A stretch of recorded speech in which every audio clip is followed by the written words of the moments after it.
कर्मचारी पेंशन योजना 1995 पेंशन पर श्रम मंत्री करेंगे पीएम मोदी से बात। 36 लाख पेंशनर्स पा रहे महज 1,000 रुपए ईपीएस 95 पेंशन। गुलबर्गा कर्नाटक के पेंशनर्स विश्वनाथ वली ने सोशल मीडिया पर एक पोस्ट किया। दावा किया गया कि न्यूनतम पेंशन वृद्धि के लिए 78 लाख पेंशन भोगियों की आवाज सरकार तक पहुंच रही है। सूचना जी न्यूज छत्तीसगढ़। कर्मचारी भविष्य निधि संगठन EPFO, employees provident fund organisation EPFO पर लगातार आरोपों की बौछार हो रही है। केंद्र सरकार को घेरा जा रहा है। कर्मचारी पेंशन योजना 1995, एम्प्लॉयज पेंशन स्कीम 1995 को लेकर काफी तनाव का माहौल है। देश भर के पेंशन भोगी बार बार अपनी पेंशन बढ़ाने की गुहार लगा रहे हैं। नए आंकड़े के मुताबिक वर्तमान में एक पेंशन भोगी की औसत पेंशन 1,450 रुपए प्रति माह है। इसमें से 36 लाख पेंशन भोगी 1,000 रुपए प्रति माह से कम पेंशन प्राप्त कर रहे हैं। पेंशनर्स की तरफ से किए जा रहे इस दावे में कितनी सच्चाई है, यह तो ईपीएफओ ही बता सकता है। फिलहाल पेंशन भोगियों की बातों को सुन और समझकर यही लग रहा है कि इनकी पेंशन बढ़ाने की जरूरत है।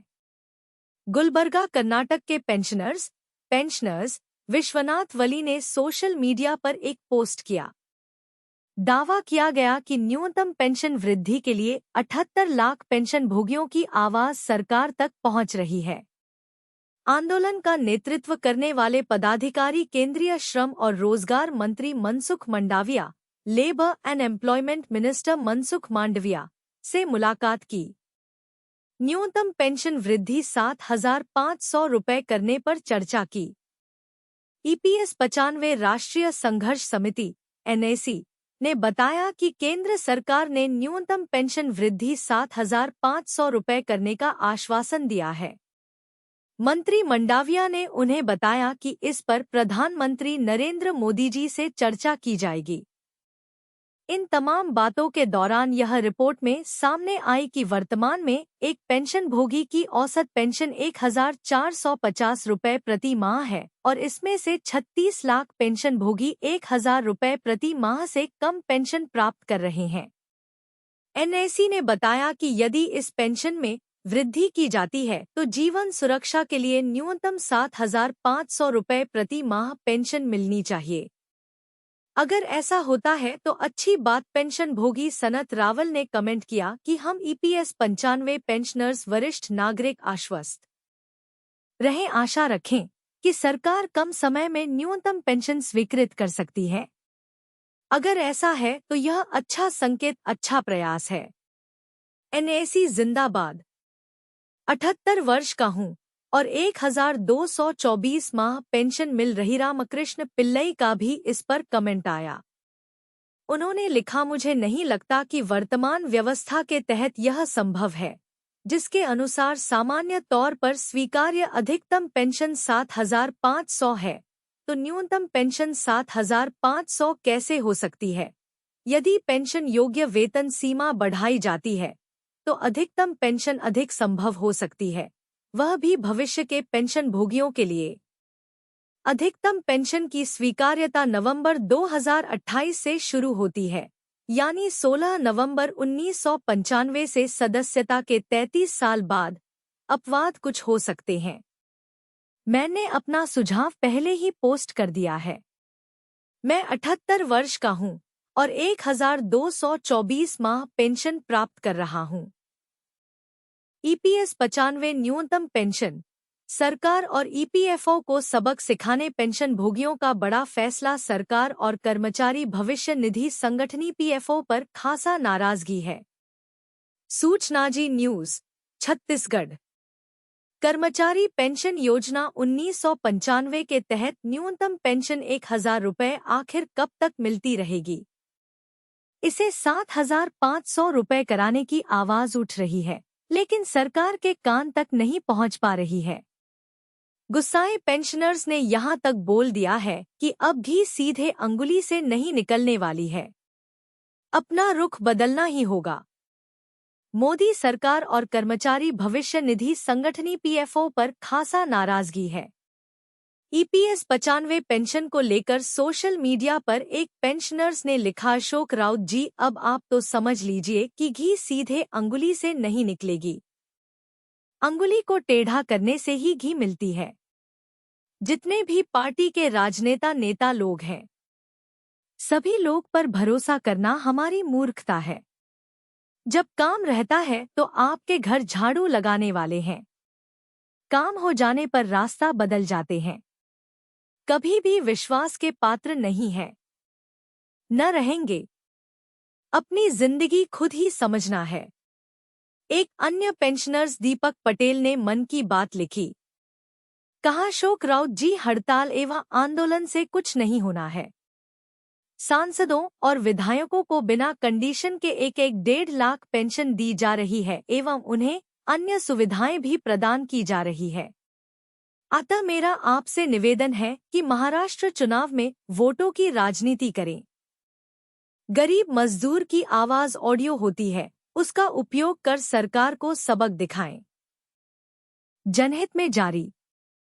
देश में जितने राजनीतिक पार्टियों हैं, सब एक ही है। सांसद में एक दूसरे को नीचा दिखाने, मर्यादा को भूलकर समाज के सामने अपने अपने मुंह मियां मिट्ठू बनना चाहते हैं। सांसद विधायक का सत्र समाप्त हो जाने पर वही लोग होटल में जाकर मिलकर एक ही थाली में खाना खाते हैं। उस समय ऐसा प्रतीत होता है कि कितनी पुरानी मित्रता है। यह सब जनता को मंत्रमुग्ध कर मूर्ख समझते हैं। यही है कलयुग। इसमें राजनेता का नैतिक कर्तव्य और अधिकार है। ईपीएस 95 पेंशन को लेकर एक्शन मोड में मोदी सरकार। 78 लाख लोगों को मिलेगी बड़ी खुशखबरी। ईपीएस 95 पेंशन, नई दिल्ली। पेंशन भोगी ईपीएस 95 योजना स्कीम के तहत सरकार से अधिक पेंशन की मांग कर रहे हैं।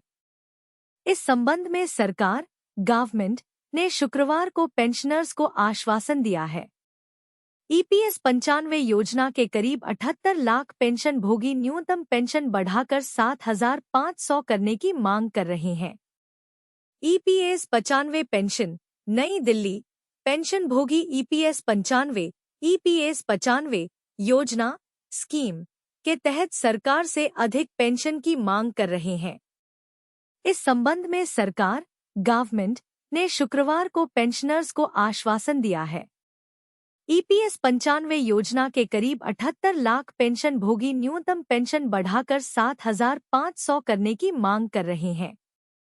पेंशन भोगियों पेंशनर्स के संगठन ने कहा कि केंद्रीय श्रम एवं रोजगार मंत्री मनसुख मंडाविया ने उनसे बात की, जिसके बाद श्रम मंत्री ने उन्हें आश्वासन दिया कि ईपीएस 95 योजना के तहत न्यूनतम पेंशन मिनिमम पेंशन बढ़ाने के लिए सरकार द्वारा एक बड़ा कदम उठाया जाएगा। औसत मासिक पेंशन 1,450 रुपये निर्णय ईपीएस 95 एनएसी के सदस्यों मेंबर्स के विरोध के बाद लिया गया है। देश के विभिन्न हिस्सों से लोगों ने इस विरोध प्रदर्शन में भाग लिया। इस विरोध प्रदर्शन में पेंशन भोगियों पेंशनर्स ने न्यूनतम पेंशन 1,450 रुपये से बढ़ाकर 7,500 रुपये करने की मांग की है। वहीं संगठन की ओर से कहा गया कि करीब 36 लाख पेंशन भोगियों को हर महीने 1,000 रुपये से भी कम पेंशन मिल रही है। बुढ़ापे में जीवन कठिन हो जाता है। समिति के अध्यक्ष अशोक राउत ने कहा, श्रम मंत्री मनसुख मंडाविया ने हमें आश्वासन दिया है कि पेंशन भोगियों की समस्याओं का समाधान सरकार गवर्नमेंट द्वारा किया जाएगा। उन्होंने कहा, प्रधानमंत्री नरेंद्र मोदी प्राइम नरेंद्र मोदी हमारी समस्याओं का समाधान ढूंढने के लिए प्रतिबद्ध हैं। वहीं नियमित पेंशन फंड में लंबी अवधि तक निवेश करने के बावजूद पेंशन भोगियों को बहुत कम पेंशन का लाभ मिलता है। इस समय पेंशन राशि में कटौती के कारण लोगों के लिए बुढ़ापे में अपना जीवन यापन करना बहुत मुश्किल हो जाता है।